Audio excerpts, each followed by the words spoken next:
You are looking at Julian's pronunciation guide, where we look at how to pronounce better some of the most mispronounced words in the world, like this other curious word. But how do you say what you're looking for today? Let's learn once and for all how to pronounce this word correctly.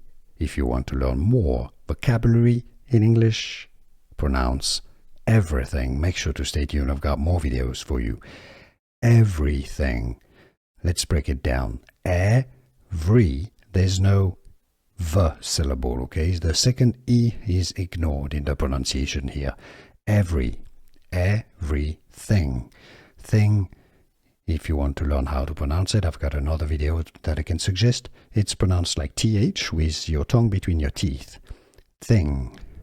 Everything.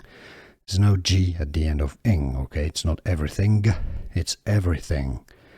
Everything. Stress on the first syllable. English pronunciation, everything.